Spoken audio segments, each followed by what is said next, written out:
معراج کی رات سرور کائنات صلی اللہ علیہ وسلم آرام فرماتے حضرت سیدہ ام ہانی رضی اللہ تعالی عنہا کے ہاں مکان کی چھت شق ہوتی ہے اور جبریل امی حاضر ہوتے ہیں.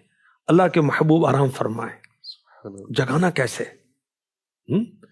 اب یہاں دیکھیں وہ ادب کا معاملہ. جبریل امی علیہ الصلاۃ والسلام آواز نہیں دیتے, کوئی کھٹکھٹاتے نہیں ہیں, ناکنگ نہیں کرتے, بلکہ علماء نے لکھا کہ اپنے مبارک پروں سے یا اپنے گال سے, اپنے چہرے سے حضور کے تلووں کو مس کرتے ہیں. سبحان اللہ. اللہ کے حبیب کے مبارک پاؤں کے تلووں کو ٹچ کرتے ہیں, جس سے اللہ کے حبیب علیہ الصلاۃ والسلام نیند سے بیدار ہوتے ہیں. اور جمیل الرحمن رضوی اعلیٰ حضرت کے خلیفہ نے اس کو بہت پیارے انداز سے نظم کیا. مہمان بلانے کے لیے اپنے نبی کو, اپنے نبی کو, مہمان بلانے کے لیے اپنے نبی کو, اپنے نبی کو اللہ نے جبریل کو بھیجا شب معراج. اللہ نے جبریل کو بھیجا شب معراج, بھیجا شب معراج. یہ شان جلالت کے نہایت ہی ادب سے, نہایت ہی ادب سے. یہ شان جلالت کے نہایت ہی ادب سے, نہایت ہی ادب سے.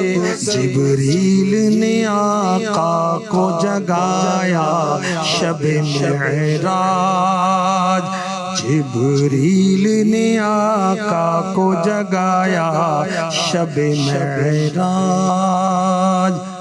اللہ تبارک و تعالیٰ نے جبریل امی علیہ الصلاۃ والسلام کے مبارک جسم کو جنتی کافور سے بنایا. اچھا, جبریل امی علیہ السلام فرماتے کہ مجھے اس کی حکمت سمجھ میں نہیں آتی تھی کہ اللہ پاک نے بنایا, اور اللہ کا کام, ہر کام مبنی بر حکمت ہے, ہر ایک کو سمجھ میں ضروری نہیں ہے. کافور خوشبو ہوتی, جی خوشبو, اور وہ جنتی کافور تو اس کی تو کیا ہی بات ہے, اس کو تو نہ ہم سوچ سکتے ہیں نہ بتا سکتے ہیں.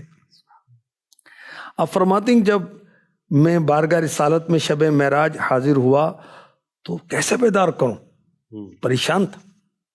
وہ الہام کیا گیا کہ اپنے چہرے کو مبارک تلووں پر رکھو. اب میں نے چہرے کو حضور کے مبارک پاؤں کے تلووں پر ملا تو کافور کی ٹھنڈک سے حضور نیند سے بیدار ہوئے صلی اللہ علیہ وسلم. تو اب مجھے معلوم ہوا کہ رب کائنات نے میری تخلیق جنتی کافور سے کیوں فرمائی. نشان مصطفیٰ یہاں اگر غور کریں کہ ادھر فرشتوں کے سردار ہیں, بے شک, اور پیارے آقا علیہ الصلوۃ والسلام کے بارگاہ میں حاضر ہوتے ہیں تو چہرہ تلووں سے مس کروایا جا رہا ہے. کسی شاعر نے کہا, آئے جب روح الامین شب اسرا تھے آقا اس وقت بستر پر جلوہ فرما, لا ترفعوا اصواتکم کا حکم جانتے تھے, آواز سے اٹھانے کو بے ادبی مانتے تھے. اتنے میں حکم ہوا جبریل کو اپنے رخسار لگائیے تلووں کو, قدموں سے جوں ہی گال مس ہوئے آقا بھی نیند سے اسی دم بیدار ہوئے. اس دن یہ راز جبریل پہ عیاں ہوا, میری تخلیق میں کافور شامل کیوں ہوا.